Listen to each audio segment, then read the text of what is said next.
Donc pour un grand frère nanga, ça fait très mal. Azapena sema kulia basal nanzam. Vous comprenez? Et l'autre c'est une fois. Tant que ça l'a mis 2 fois, faut benga ko solo là. Et puis ça no mabondi liko yeba et l'autre ni le salim ndengwana parce que ça devient un danger. Mutu moko te akolo bakeze effet normal et comme effet moko anormal. Ah bon? Si on a 4 donc il y a des choses où ça les ba sirène ba contrat on ça les ba nango. Donc le ngito peut son succès. Mais moi je ne suis au bal, il faut accepter tout le récupérer mon lit mon après 10 ans. Après 15 ans, et ça les maranangopé. Il y a un autre à remarquer. Après 5 ans, à remarquer. Beaucoup fait les bana 3, beaucoup fait les bana 4. Beaucoup là-bas, année, beaucoup fait la qui. Au moins que nous avons année, moko boy, et zonga, 2 ans. C'est que ça, il y a comme il y a un pacte, moko boy, autre aussi dans le monde à Molili. Shalom, shalom, bien-aimés dans le Seigneur. Un grand merci à vous tous qui êtes connectés sur votre meilleure chaîne La Voix Céleste en train de nous suivre. Et c'est Bonzambi et qui t'a envoyé mon amour Penamisa Bonzambi, na Bonzambi. Lola ezo futa simana to yoro bakenza maboto koye wapi na masazo se abiso un grand merci na ba onyos tout basuna na musaloyo.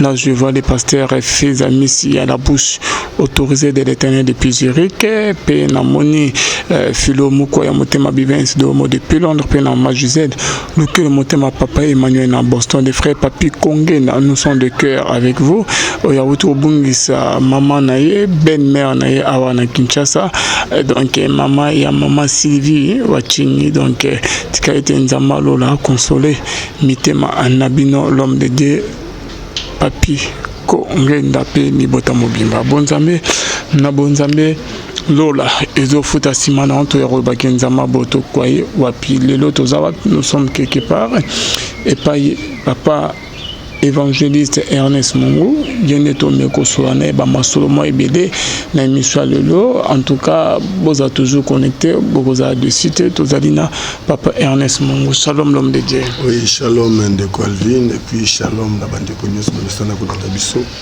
nzambe na biso Jésus-Christ de Nazareth a pambola bino. Bonne santé?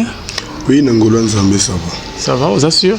Nangola nzambe ça va. Nangola nzambe ça va. Na tuni aux assure parce que suite ya ba makambo uta ko leka na église na zo kitanya ko koma kumnate te mapembule bana ko beta toyoki ke ozaki menanse na église au juste za ni église batol ekweyi mbula ukoma mena ko expliquer biso sango toyoki oyo komelio na église za ni papa Ernest Mungu.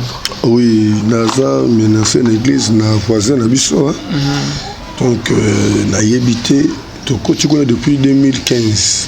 Donc, le 2019, ça fait 4 ans depuis Toko Tawana. Mais, Nicolo, tout le monde est guerre, Moko, Botami, tout ça comprendre. Dans un programme séminaire, c'est ça que lobby. Thème la destruction des œuvres sataniques. Je crois que vous en direct sur Internet, la chaîne Abissou BNDD TV.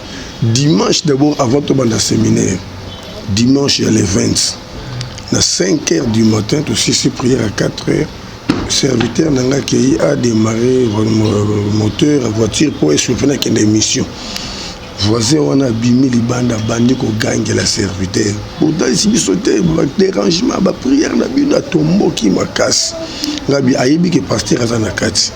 Moutoka Zamoutoka pasteur. On a bien a été assis, qui m'a bien approché exact. Tout le monde qui m'a élevé dans mon accueil. Mardi, à 6 h, en pleine culte matinale, il y avait une servante à Bandeko pour cette exhortation. Moi, si un voisin, à côté Malamoko, à Bandeko Tomboka, Tiwapi, tout le monde qui a bêta Maboko, ce qui est simple, la bonne monoko, Batogo Yoka, vous êtes derrière, à lobby, tout le monde dit, Ngabi, ah, oui, commis problème sérieux. So na côté la bango kuna ese na yebi d'aller bazo tomboka koloba loba na ken a commis na biso direction déco ndeta la makambo église na loko pesa bango moi rapport est-ce que to ça ni pour bien débuter la biso église ba singa ina comme lettre na tin de la bourgmestre na aner na tin de la chef du quartier. C'était le mardi na si c'est comme lettre en bien té vendredi jour à clôture na biso jour à clôture na Tongo, le monsieur se permis ya kofinga nga koganga pene Ernest Mongu ndoki zoba imbécile afingi apingi bato bazokambo eza problème nini parce que na pasteur te azofinga kana vaina quelque so babondeli tokoboka mabanga likolo batolo nga oyo komi danger permanent kaka bango wana bakesu kofunda la police après avoir kofinga nga bakefunda la police namoni kaka lieutenant moko aye na 2 militaires na ba arme na ba 7h 8h wana on est lieutenant côté nga na kati c'est à mon lieutenant oyo koluka ngai problème nini oyo kozwanga ote ne bafundi mais bazaki trop agressif nga na bangi on dirait bitumba problème mais ngi to ki na likolo nga bi jamais na ko kende boete ya tindela nga invitation ou ben c'est na koya ko kende kei nga pe na kei ba yo téléphoner nga na 10h pour atindela nga convocation na 10h na kende nga bi non azona avant aux amalamuté na bengi ko commanda ya siatu wana n'expliquer commanda cette élection non ko kende te zelanga tita on koya bon na bengo commanda ko na 15h tanga benga na kei expliquer commandant makamba abengi ko OPJ wana wapi plainte bango basali basali plainte te mais siko ba yoko sa nini ote bango bayaki balobi soki na bengi yo na benga bango baya est-ce que basambi sakandengo wana expliquer ba yoki nga ba komi na ose la siko yo ba bengi sa bango pe ba loba bango pe ba confronter biso dernier jour na biso yaki lobi vendredi mbula betaki makasi et malgré mbula bato bazoya na sambula bato bazoya église tondi tout ceci prier na biso bien na bandi ko yamba bato tout ceci sika poto clôture équipe na ya ba soda to eka 10 personnes tout ça la prière ya ko pesa nzambe merci même pas ko beta maboko tout surtout kalikola batol mabanga oyo komi danger na bengi sous commandant siatu wana atindi capitaine moko azaki na patrouille na butu capitaine aye tu expliquer ba fait wana akomi kaka kombo église tout ceci après ce numéro na ye que ce qui likambo salemi bobenganga nga na zonga nga na ndako pour bato balaka na permanence babondela na 22h babunga mika babondela boye mabanga siko batongo baki na immeuble bamati likolo bazokiti siko mabanga ekati bato l'église mayo kiti na kati na strade ba instrument se poli ba rideau biloko poli ba yoko benga nga na katikata butu wana na benga numéro commandant sur les quatre nena tongo na wuti na église nena tali ndenge ba longolaki biloko mayo zotanga après na journée mbula la question na la police batinga susu nani OPJ mususu aye atali amoni batole katani amoni penenge mai nazoki mo extrait wana mkie wana ndenge mai zotanga na kati ya église balobi ba convoquer bango po batu na bango bayeba problème nini bazoluka na église problème nini osoki to déranger bino bofunda na l'état eza na ba loi makambo nyonso eza réglementé na loi donc ne bitumbo ngaza nango yango wana quand même cause ateke bomatisa ba flemakasi c'est normal ba ça réclamation que makele les autres déranger bango papa non tout seul avec instrument tout seul avec ni instrument ils ont la prière intercession équipe nanga ya basoda ou tout ça la délivrance toi ka 10 personnes pour 10 personnes est-ce que tu pas militaire toi non ba militaire spirituel tu de caractéristique ya basoda soda lembakate cela toujours prêt jusqu'au intercession ba ndingwan attendre tout ça bosso na bengi bango papa boya ou na mode de 30 bango nyoso baye notre équipe intervention pour biso za ramon bovanda boye mutapiquer crise baye nemba en église otalika ka atefana benga 3-4 personnes obengi baye délivrance salem ngo ko to benga bango basoda donc les arbres biloko ils aba kubituma mo ya molimo ndezo manifester physiquement za bango moko ne na quartier na villito eza na bande musu bakinaki kolela kuna kotika ba plainte na la police que bozo déranger bon tout ezaka couple wana non ezaka couple wana parce que tant que na déco batinaki ba inspecteur na bango bazaki basali ba constat na bango tout ça va comprendre qu'il y a un problème spirituel qui se cache il y a vraiment un problème spirituel mais si réellement il y a des dérangements il faudrait qu'il y ait une procédure normale et comme il y a kufinga banga donc ils allaient makambo salema parce que le mercredi 3e jour à séminaire babenga kibiso bamoni papa wana akene mutuka na ye aye na père moko mukolo alati basutana noir babelo to so baba to ba franc-maçonnerie so na yebité bakota ki wana basali makambo na bango et tonga na ye na pourquoi Toi, la critique en église, na comprendre que terrain est mabé. Na bengi ma mester, to côté na catastrophe, na bengi ba soldat ba sur place. Donc to bondeli nzamba révéler biso que non, il a parfait mon corps. Il y a molili ba pomper awa pour aimer étouffement kat na bandimi pour ba ça il sale belé to détruire union so salemaki. To zu résister. J'ai dit nango to bondeli. Donc il ngelo baké et misala ozo salema na nkuku na molili biso to détruire yango toza na page botie to longoli botelemisi to kitisi bolamusi to lalisi siko étouffement comme tellement makasi baso depuis quand nous sommes basé réclamation te ka mikonomi balo papa donc bani activité hein. Oui, la Bible déclare qu'il y a un temps pour tout, un temps pour toutes choses. Tu vas dire que c'est bien, mais peut-être que non, depuis l'évolution de la mouté. Et puis, non, quand moi, ma camboté, les mica, tant que tu t'aimes, il y a la destruction des œuvres sataniques. Tant que tu bannis, il y a un combat spirituel, il y a pour détruire. Tout le monde vend ce qu'il y a, ma casse, parce qu'il y a un immeuble, il y a inachevé. Abana ko vanda likolo. Bato banoko futi anase, parce que journaliste montagne A.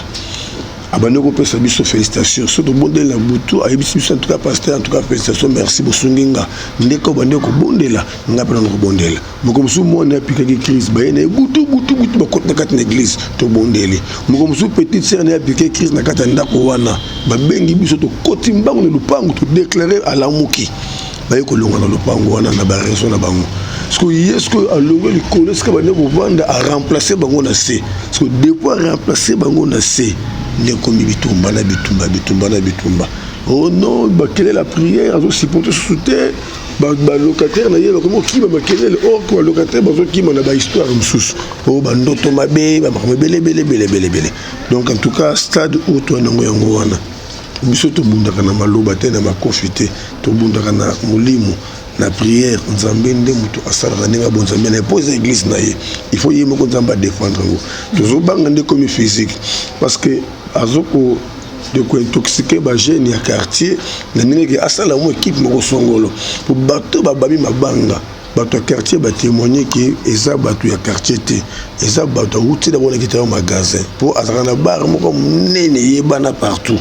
Parce que Zuzu Bachege wana ye na bango kotse bango lupango c'est sûr na mabanga wana bayaki nango nde ba master likolo pour ba détruire l'église. Donc c'est là ne bitumba tozana. En tout cas, ce message nous ko lancer na bande réunion sur bayoka que ozala ki menacer soit bon message nous ko lancer ko transmettre ba réunion tout ba banga ki bazala toucher que non Ernest Mongo ba ko menacer l'église ba ki mabanga ba tole to bo ki ma yekoti donc message nous ko lo bana ba message na repesa pour information ba muso benga tonga to ki ba menacer na ba kuluna to ki ba boteli on ba sali non message ezaka ba oyo ba landa kanga babondela ponanga parce que stade to komi nango bitumbelengo ya molimo et komi ya musuni ba jeune na quartier ba yeko sinalenga kino ayibisi ba jeune mususu ndenge mutuka nanga la libanda wana fuba kotsa biloko ba na kati donc ba zo créer ba problème ba luka ba problème donc combien penda physique ba soutenir na prière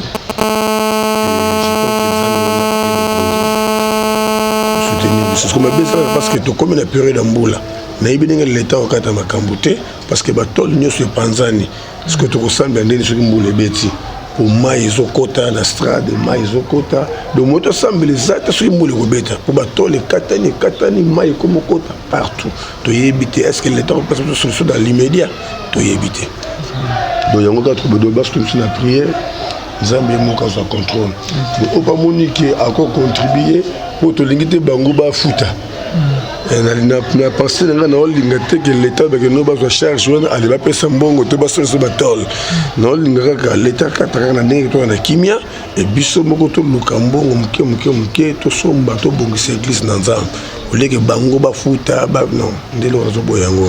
Merci beaucoup l'homme Dieu, merci na banonion Stobazola na biso. Papa merci. Est-ce que tu écoutes na deuxième sujet ya émission na biso?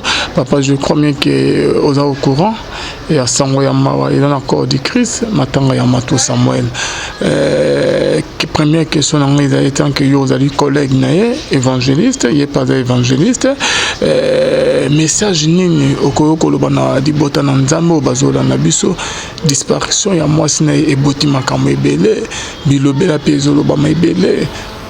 Je crois bien que tu as été au courant de ça. Bon, on a évité message par rapport à loi, moi c'est l'ensemble.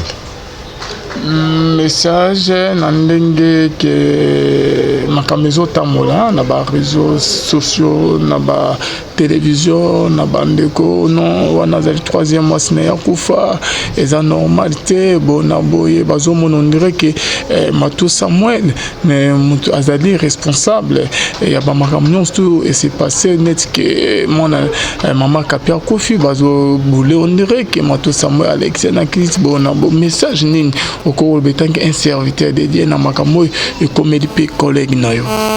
Donc oya kufi aza troisième femme. À ma connaissance, je sais qu'elle a deuxième femme, mais Banderon Sobazo que non, elle a troisième femme. Bon, en réalité, d'abord, au moni, tant qu'on zamba zo sangisa, batumi balé, ba comme mutumoko, asensa bango pour intenter. Pour longtemps, Zambé zala que bazala na mukili ba umela, ba bota, ba mona ba koko, malgré les circonstances. Mais ce qui déjà liwa ayé. Une fois, on pouvait comprendre un accident, c'est normal. Mais deux fois, ça devient un danger permanent. Vous savez, bien sûr, ça la rabat délivrance. Ils ont une bande comme Soussou, ils vivent dans la loi. Dans la loi, il y a famille. C'est la loi, il y a réclamation. Ils ont déjà établi qu'il y a une libota ce sont des choses qui existent. Parce que biso bato sambela ka ba pasteur ba sala nzambe ni en général et belé ba kanza ke lokola za musali na nzambe akuta na problème wana te. Na terre te moko la présence de Dieu n'exclut pas les problèmes. Pour Yesu ye moko zali nzambe amona ki pe croire na musika a bomoto sala ki que nzambe na linga vivre situation oyote. Mais toi aux hommes na molimo abi non volonté na ekokisama. Zenzela funa leka pour te le banoye et s'accomplir. Donc pour notre grand frère nanga ça fait très mal. Azapena sema kulia basal nanzam. Vous comprenez? Et loko célèbre une fois. Tant que célèbre deux fois, faut obenga ko solola. Et puis ça no mabondi liko yeba et loko ni le sali ndengwana parce que ça devient un danger. Mutu moko te akolo bakeze effet normal et comme effet moko anormal. Ah bon? Siko na kati ya kirdam. N'est-ce pas ça comme ça la délivrance et c'est l'une des konangai amikota non ndenga bota na libota na ye ba ya na ye mbale eske bazali baleki ne mbale eske bazali est-ce que bango nyoso bokote na baku oyo est-ce que bokote na baku oyo et amira pe otala na ligne ba parents na ye est-ce qu'il y a quelque chose mon côté zo réclamer mais à otala ndeni papa bible zo baké oyaye panaye sur les choses anciennes sont passées l'homme de Dieu et Jésus que tazo baké babino ba obozana mabolembi vous êtes fatigué boyana mikuma na bine pananga na pesa bino repos comme un serviteur de Dieu azate que mon dimi normal un serviteur de Dieu un sacrificateur encore que balien familier ko landaye et ko kangaye nandengo wutu koloba ki akufela basi papa dans le bi zope ça ba effet oui ça les maka na niveau ba ça to salaka ce que je pourrais dire vous savez tant que ba que non voyez pas na Yesu comme qui est là Mouyasika Nenge Paul à lobby na décompté chapitre 5. Mes amants, vous tous qui êtes fatigués, chargés, je vous donnerai du repos. Mais oui bien, tu as deux langages dans la Bible. Tu as le langage de bien exigence. Exigence c'est les paroles écrites. Et puis tu as la herméneutique. Herméneutique c'est l'interprétation de la parole écrite. Vous comprenez? Alors batal raga ba fait le loba ou le lobby, mais pourquoi le loba ou le lobby boy? Pourquoi le lobby boy? Venez à moi vous tous qui êtes fatigués.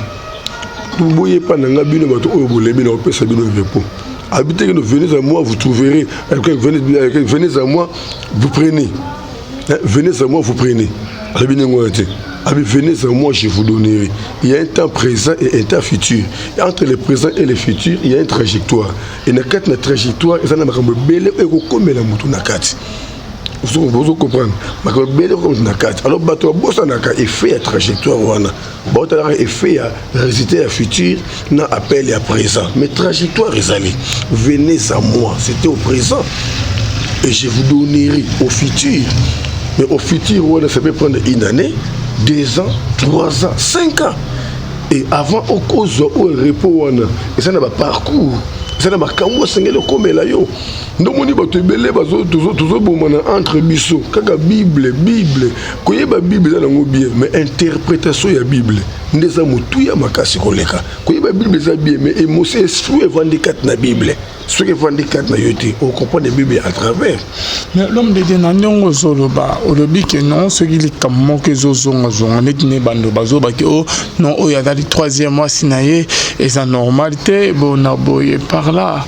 Tozo mon appel na Bible, l'homme de Dieu, Jérémie Azol, et la Zoba qui m'as-tu ce malheur, pourquoi ma souffrance est-elle continuelle? C'est que souffrance n'est pas en tout moment. Pourquoi pas que Kaya Matou Samuel de cause à la bonne que bon, mais on a anglais mort boy. Elles dépendent de la situation, elles ont comme la moto. Tout le monde a dit Paul P. Il y a comme un boss. Vous comprenez? Avec la poste Nzamba Longolo Yango, mais Nzamba c'est non, ma grâce te suffit. Ma grâce te suffit. Ngana kutana pasteur moi quand je vous dis franchement elle est langa et troublanga.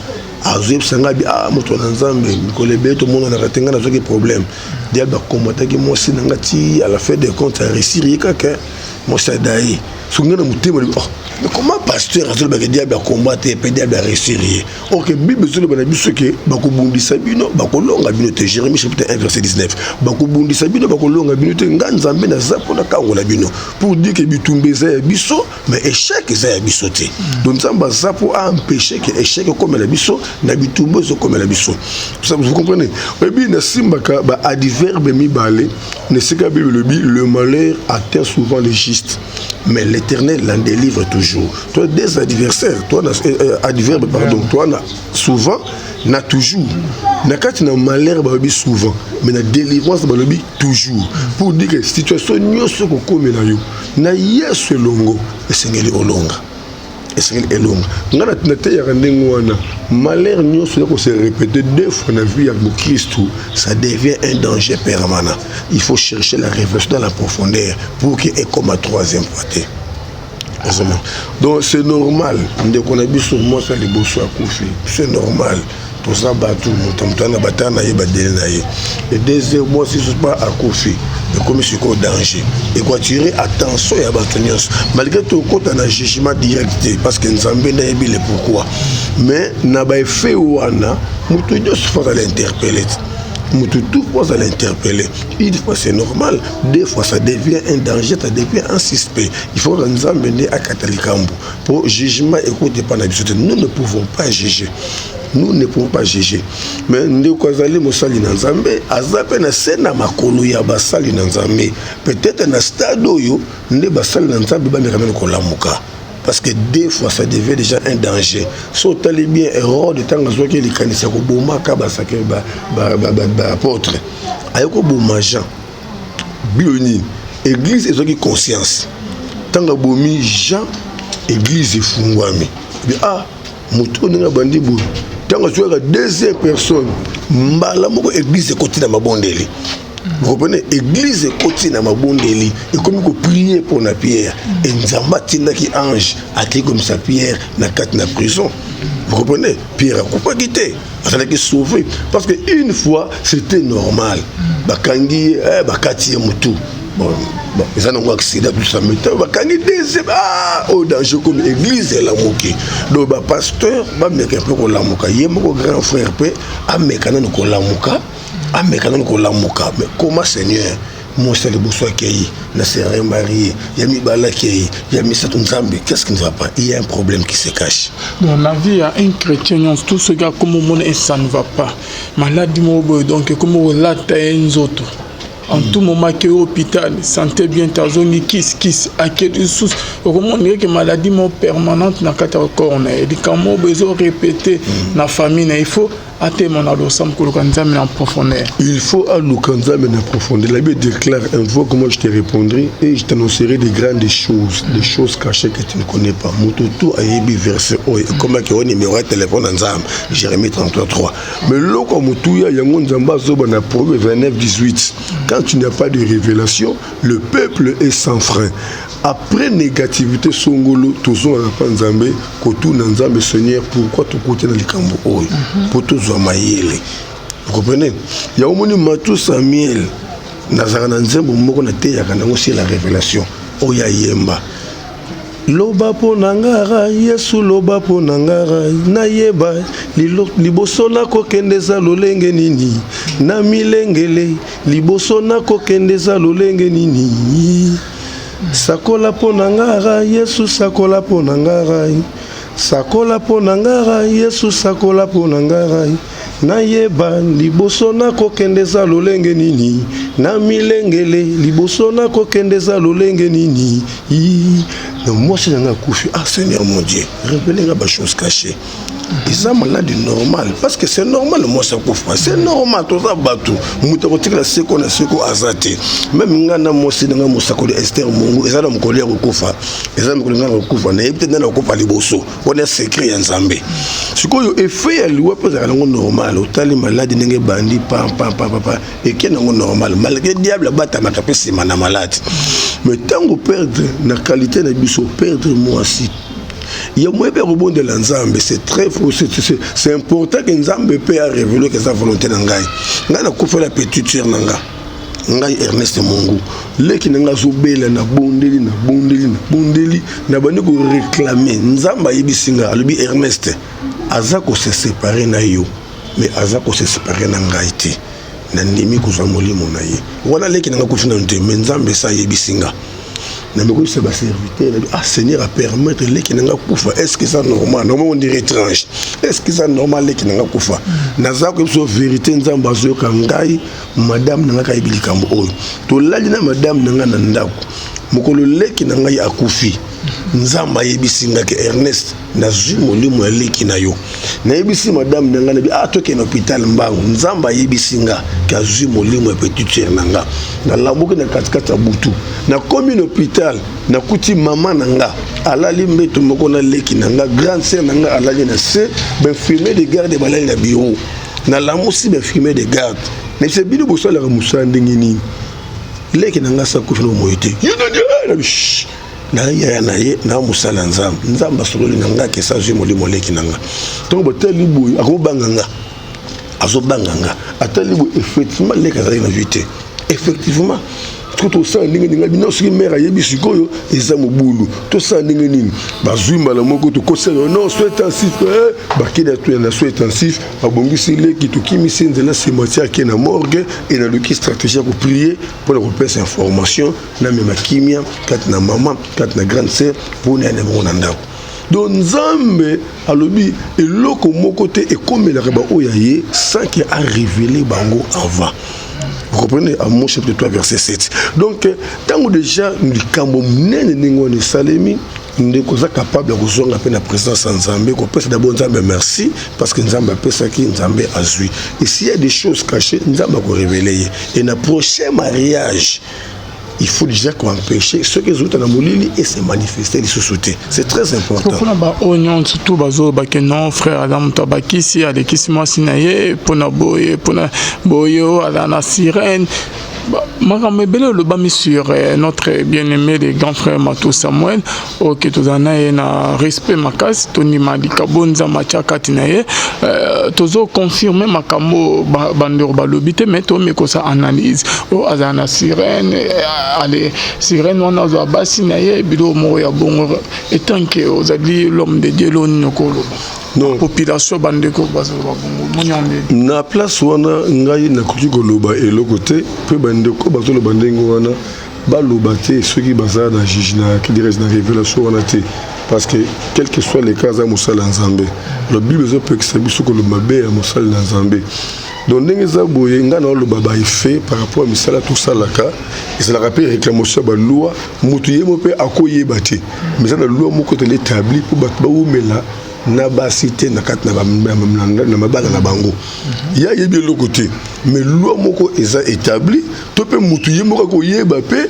que asala pacte moko boye na makambo moko songolo o esali que fois perdaka basi mais ngana ko kota na jugement que non eza boye eza suré non na pesca be faire basala ba pacte pardon ba pacte basala so côté na monde molili na pesa exemple na sala délivrance ya seroyo abalo so na sirène ebisa ki boye nyoso linginga na pesa yo na ko peso mais na pesa ka exercice luka moyen au coucher na 5 pasteurs yo au sein le côté yo coucher na pasteur le reste na musananga certains ay kondima atieye mai moko na miso na ye de la mai domination c'est pas une mission à na bandal à côté prière l'église mo songo totanga kombote ton quitte sili assiste à côté na pasteur ton a fixé ka pasteur bo malamo pasteur akoyi a PC numéro de téléphone abimina pasteur c'est la kimanaï a changé église mususu a bimina pasteur wana troisième église ndé ayaki pananga na binde Dieu à côté le la batunzi bayaka mais toi on ça laisse prière ya clôture misu nanga na ye kutani na sentir que esprit ya sirène na serwana na lekisi liboso na prier pour na ye sirène a manifester na non aux esprits très puissants na bombier na permanence na prévenir ba parents na ye et lobby nde oyoka sirène tomboka ki na kokende te yo nani makambo bimi donc il y a des choses où ça les ba sirène ba contrat on ça les ba nango donc to lingi to peso succès. Mais moi, je ne suis pas au bar, il faut accepter de récupérer mon lit, mon après 10 ans, après 15 ans. Et ça, les marins n'ont pas. Il y a un chrétien, ils ont un peu moins éveillé. Mon toit, ils ont un problème, ils ont bien calculé. Après 3 ans, ils remarquent. Après 5 ans, ils remarquent. Beaucoup fait les bancs à 3, beaucoup fait les bancs à 4. Beaucoup fait les bancs à 4. Au moins, nous avons des années, ils ont 2 ans. C'est que ça veut dire qu'il y a un pacte, aussi dans le monde. Vous comprenez? Nous avons un exemple, dans le Bécon la fois dernière. Moi, si à mon conduit, je suis là bas tango bayaki ko talisa likabo pa nzambe nzambe lobaki nini que moto za responsable ya bazi ya kolonga bazemi na eza papa botaye or na moment na papa botaye akufaka mais tango zaka na bo moyi eza na misala oyo asalaka a sacrifier ka déjà bana ya bana na ye bakoko na ye vous comprenez est-ce que c'est yebaki loko serebeke lokote ayo ko soka zuizemi zemelongwe azuizemi zemelongwe mais soka yebaki révélation la te to bonde la poto katalie wana parce que le loi bota akomo bota normal poto katalie wana no peso za na clôturer awa na keta na ke bonde na famille moko maman na ya kolela ba faire na etambola raté et kenaka liboso te et loko ça les passe mobana ya kufa atike na bana kaka ya basi mais bana ya basi bango nyonso bazobota bana bazokufa tant to bondeli nzambo lobsoni abi famille mobali na ye ba kila sorcellerie ya makasi ba sepela te ndenge ndeko na bango akufa alors bazwa esprit ya ndeko na bango ya akufa ba latisie mama wana partout atambola katambola wana esprit de mort akosa eloko moko te pour enrichir et famille ya papa wana balobi que soki to simbi bana oyo et ko reverser tout tika ba évoluer mais tout soit ne makela ba koko na biso. Donc, ce qui révélation exacte, tu vas souffrir, tu vas potana. Il y a des gens qui déjà mato semaine à Yembi, loba po nangai na yeba liboso na okende zandengeni. Tant que perdre moi c'est liboso, ah Seigneur. Et le bonnier sali que na perdre moi c'est liboso. Tali sanga peut-être des réclamations. Peut-être on dit pas na yito pa nanga. Pour nenga na ba deuxième mariage na kuta likambo yote. C'est très important. À cause de la paix innocent, et ça va louer mon bosongolo. À cause de la paix innocent, on a quoi juger été maintenant on peut ça va faire pour nous côté ya bande ko bazo na biso ba me capé ko za ba mesure makamu super ko comme la bango. Donc ce que le comment réseau est là. Yo aux chrétiens to aux chrétiennes mon ananzambo binga mai pa nanzambo lo mozo yelo donc les années ndengeni répétitif papa donc ils sont normalité donc négativité nyonso o se répéter 2 fois ce n'est pas que sous normalité mais comme danger il faut kota na bozindo basali opération il y a appendicite il y a kyste et tout ça après quelques mois oh non faut abandonner cette opération boy wana faut kota na bozindo. Merci beaucoup Ernest Mongo, l'évangéliste. Pour nous ceux qui sont tous dans l'ambition par rapport à la famille à moi si babimi basali makelele bazo yo kanate na famille à Mobadi ko boakela matu Samuel ba moakela basidi ki bazo mon liwana ya mwana ba on normalité que euti et papa matu Samuel le on est ko le papa évangéliste. Non, quand on a une famille, moi, c'est exactement par rapport à témoignage. Que moi, c'est le boss de la coupe, il y a bis à coupe, c'est que ça y est, de naissance, le bango, on est témoignage, il y a lioué, moi, c'est les bossos, nous avons excité, bango, pour acquiser, ma tout ça, moi, la tort, mon gossongolo. Parce que, preuve, vous avez un côté. Donc, le côté que nous sommes salema, à cause de la bonne moitié. Le kotikali mutuya kolukande kimia pour obatikali ba continuer est-ce que batiki banate alors le kotikali kolukaka kimia koluka bomoko boyoka ni poto batela survie ya bana wana pour surtout kena batira yima to ko détruire ya bana wana. Merci beaucoup Ernest Bongo, merci na banyo to balana kibiso na Arnold Kamanda za sima caméra bonzambe na bonzambe lola ezo futa sima na to yolo bakenzama boy to koye wa pitika etenzama lola à consoler motema papa matou à battre la donc à confondre bangona naye azala naye quoi. Merci beaucoup, on est de cœur avec les frères Matou Samuel. Merci na bien tout bolana qui soit pas natikeli au micro aussi ça maloba ya suka. Merci na ba de connaître so bazwa na biso et là quand na koloba Bible biso na Proverbe 4:23 Salomon zoloba batela motema na yo koleka biloko nyonso ya mokili po ete source ya bomengo eutaka na motema. Soki Satan zo combattre yo na molimo azozwa yo te, il faut amatisa bitumba na physique. Eloko ni akoluka a déstabiliser yo, atia souci, atia mawa, atia kobanga, atia kanda pour efungo la porte afin que ya azonzela kokota. Zana na maîtrise de soi.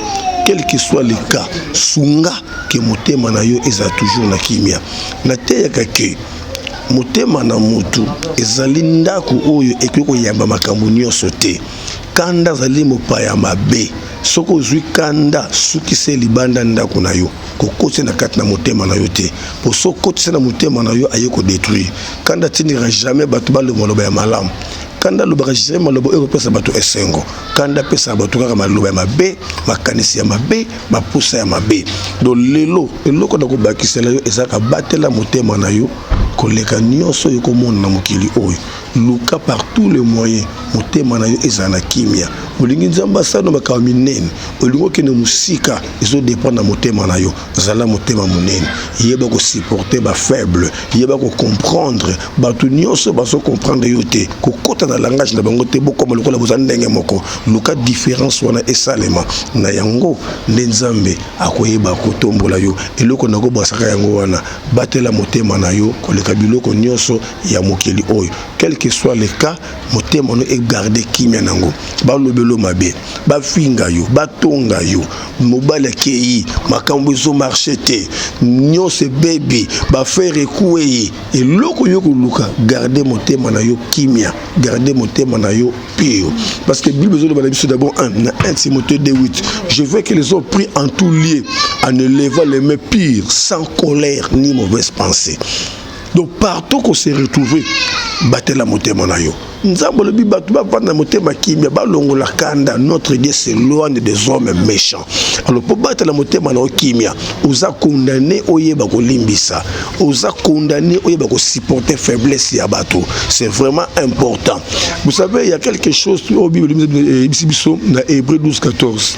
Recherchez la paix avec tous et la sanctification sans laquelle personne ne verra Dieu. Recherchez la paix avec tous. Quand on parle de rechercher, c'est vraiment exercice. Ce n'est pas une seule fois, mais plusieurs fois. Luka kimia na mutu nyonso na batu nyonso. Tambo na vie ya kubanga nzambe na yango nde ko réussir na kati na vie na yo. Alors pour luka kimia na batu nyonso, batako tongo baza, batako fingo baza. bato balingaka yo te basa bato bakolukelo mabe basa mais nzambe alobi luka kimia na moto nyonso elingi olobaki il faut luka kimia même liboso ya bayini na yo oluka kimia même bato bazoboya yo bato bazolingo te bazotonga yo oza condamné oluka kimia na bango po motema na yo eza na kimia e yango nde kobendela yo bomengo succès élévation pe bénédiction yango nde ezalaki oyo ndenge kobakisa nzambe na ngai apambola bino nzambe na ngai apambola bino bye bye bye bye bye bye